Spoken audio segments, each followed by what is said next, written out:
Hi, my name's Alyssa and I'm Brightly's Always Lifestyle Expert. If you're into sustainability, subscribe down below, become a change maker, but other than that, let's get started. Today we are talking about a topic that is near and dear to me and also near and dear to the Brightly mission, and that is about why you should be an imperfect environmentalist and embrace it. We have a lot of points to cover, so let's just jump into it. The first point on why you should be embracing being an imperfect environmentalist is because every environmentalist is going to be imperfect in some way, shape, or form. Even if you find a way to become perfectly zero waste, perfectly sustainable lifestyle, you will probably at one point have to participate in some part of our society that is unsustainable. I mean, sometimes doing things as little as purchasing your own food or purchasing your own self-care products can do the trick itself. And being an environmentalist can truly focus around something that you really love, that you're really passionate about. For example, you could be somebody who is really into clean beauty. You advocate for zero waste packaging, you push for saying no to animal testings and things of that sort. But on the other hand, maybe this same person still eats meat, still travels often, still drives a car. And at the same time, there could be somebody out there who is a plant-based lifestyle person. They're really into that space,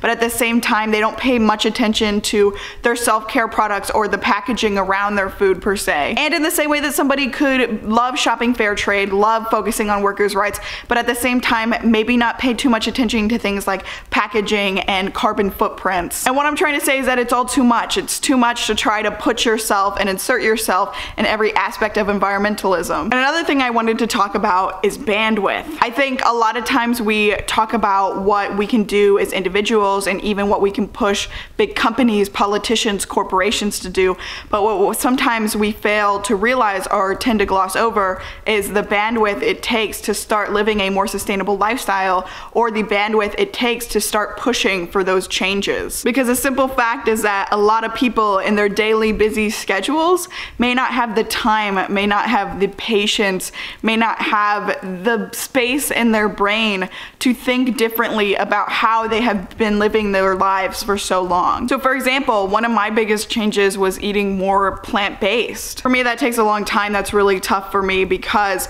I learned how to cook and how to eat one way my whole life, and to change that overnight wasn't possible for me. It was definitely a full process, and actually even now a process I am still moving through, still working on. But I am lucky and I'm grateful in the fact that I am able to take the time and sometimes research plant-based recipes, meals, other things about the lifestyle, when somebody else who's working all day, working all night, has a lot throughout their busy schedule, may not even be able to do simple things like that. You can say the same thing when it comes to products. A lot of the time sustainable products are more expensive, a lot of times also with good reason. We're talking about fair wages, sustainable materials, things like that. Let's be honest here, they cost money. So with that, you get a higher price tag overall, which may not be feasible for some. Same thing when we talk about swaps that save you money over time. A lot of those swaps also tend to be initial investments. One I can truly think of off the top of my head is my leaf shave razor. In about 6 months, that razor had already paid for itself,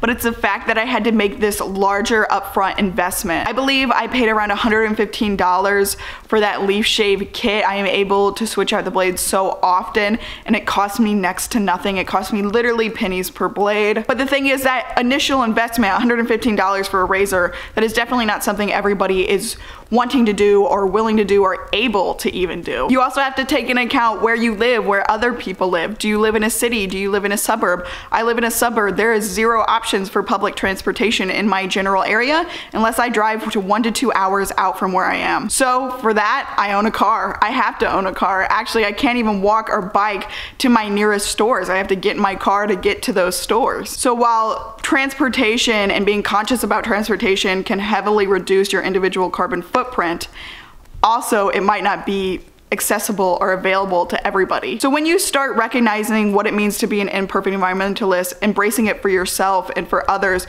you also start to feel more for other people. You start to understand other people's struggles and what they're going through and why they haven't made the switch or the swaps better. And it also decreases burnout. I know when I first entered the world of sustainability, I got burnt out really quickly at first because what I tried to do was basically change my entire lifestyle overnight, which was not available, something I should have really done. So giving yourself grace and understanding that you're not going to make all of these changes overnight, and you might not even make all of these changes at all. As long as I live where I am, I probably will never make the swap of not owning a car, for example. And it will also just lower the stress behind a sustainable lifestyle overall. So maybe you are close enough to walk somewhere, for example, and you usually just walk by foot or take your bike to, let's say, the local grocery store. Well, maybe one day you're just not feeling up for it. You're just not feeling the walk, you're not feeling the bike, and you just take your car. That's okay. A sustainable lifestyle doesn't necessarily have to restrict you. It should be fun, it should save you money over time, it should change your mindset, but at no point should you have to do something you don't really want to do. And going back to bandwidth and people not having the time to rethink their entire lifestyle, that is part of the many reasons why we do what we do here at Brightly. It's sustainable living at your fingertips on social media. If you're already scrolling on the app and you see us, or you're already online and you find one of our articles, then boom, sustainable living tips right there. You don't have to go out of your way to search for them. And we try to keep it easy, we try to keep it fun, we try to keep it simple. So if you're into all that, leave us a like down below and subscribe to this channel. Along with all of our other social media links, I will leave those down below too. With all said and done, I hope that you are able to give yourself some grace, you are able to accept yourself as an imperfect environmentalist, and not only accept it, but embrace it. So until next time, I'll see you later.